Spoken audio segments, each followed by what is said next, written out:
Hello squad, welcome back to my channel. Today I'm going to take you through some of the very simple things that I do on a weekly basis to save our family money. So if you are looking for tips for frugal living, then keep watching.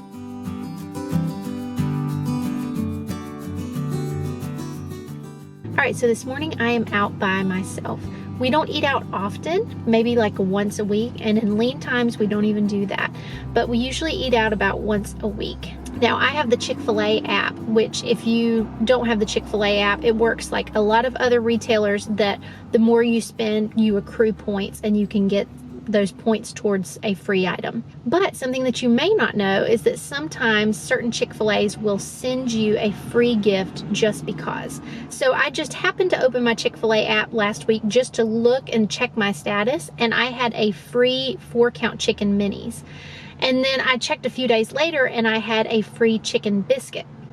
So I got 2 items and I had planned to get the chicken minis this week. Well, I looked at the expiration date and the biscuit was going to expire this weekend, whereas the minis have a later expiration date. So I'm going to get 2 free breakfasts. I'm going to have the biscuit today and I'm going to have the chicken minis next week. Oftentimes I will share these rewards with my family. Earlier this week I had enough points to get a free fry, so we had a free fry on the way home from school. But today I am having breakfast for myself, and I'm probably going to save the minis for myself next week too. Sometimes you just deserve a little bit of a treat. I'd be curious to know what other places you have an app for, that has rewards. I really don't do many of them. Chick-fil-A is one of the few, but I would be curious to know which ones you have and which ones you think are beneficial. Sure where Dan found it, because I had a hard time finding it. Like I had heard about it, so I tried to look it up. All that said, this morning I'm going to take a couple hours. I'm taking myself out to breakfast. If you've been with me for any length of time, you know that one of my favorite places to shop is Aldi. I love the concept of the store, I love how simple it is, and I love the savings. One thing that I have started doing especially is paying attention to the things that are on sale, not just at Aldi, but at my other local grocery stores. Most of the time, Aldi is going to be cheaper, especially in produce and meat, but not always. I've actually found that one of my local grocery stores is oftentimes cheaper with the things that are specifically on sale that week. So you can see that I'm just going through and I'm picking out certain items that are on sale. This week, for example, red grapes are on sale. So not only will we use these as a snack, and I can pack these in the kids' lunches, but also I will use these in my chicken salad recipe, which I will link that down below. I did a whole video about that. But I use these sales to kind of formulate what my meal plan is going to be for that upcoming week. You can also see that avocados were 59 cents, so I'm going ahead and getting a few of those to have on hand. My kids love salted avocados, avocado toast. Another thing that I'm doing is I'm instituting a meatless Monday. I know this is not a new concept, but you can look here and see just how cheap beans are. You can see how low that price per ounce is. And I also always look for discount stickers. That $1 off sticker made this pork less than $3 per pound. Another great way to live frugally and simply is to simply fix the things that you already have. I do secondhand shopping a lot. We'll talk about that a little later. But one thing that you will find with secondhand shopping is sometimes things have imperfections.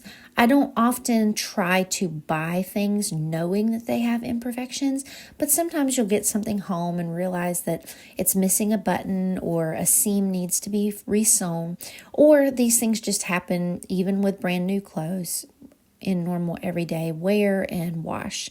So I'm taking this dress that I had found secondhand for my daughter, and as we were doing the changeover of clothes that we all do from season to season, I noticed that this cute little fall dress needed a button to close at the back of the neck. So I'm just going through and finding the right thread, finding the right combination of buttons, and I'm making sure that that button will fit through the loop comfortably and will hold in place well. I've mentioned before that I find mending to be kind of calming and relaxing, and it's one of those tasks that I tend to put off because sometimes it feels larger than it actually is. This project maybe took me 10 minutes start to finish, and I felt really accomplished to be able to get it done. I've had several examples recently, both with things I've found and things that my cousin Emily has found. We go to yard sales together a lot. We've had several examples recently of things that we found at yard sales that people just simply weren't willing or didn't have the time to fix. So one of them was a duffel bag that I purchased. It had just a little bit of light staining, and it had what they said was a broken zipper. Within a minute of standing there and messing with this duffel bag, I was able to fix the zipper.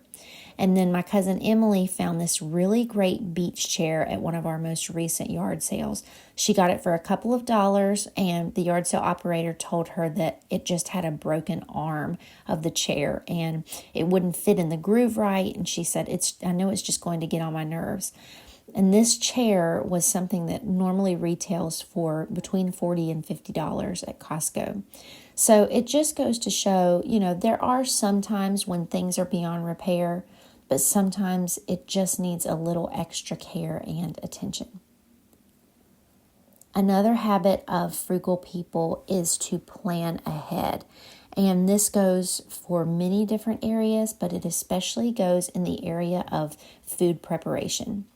If you are a parent, or even if you are just a person navigating the world, you know that somewhere at some point somebody is going to be hungry. So you can just go ahead and count on that, and preparing ahead of time really helps to limit overspending. So when we are headed out somewhere, if I can, I try to think, is somebody going to be hungry?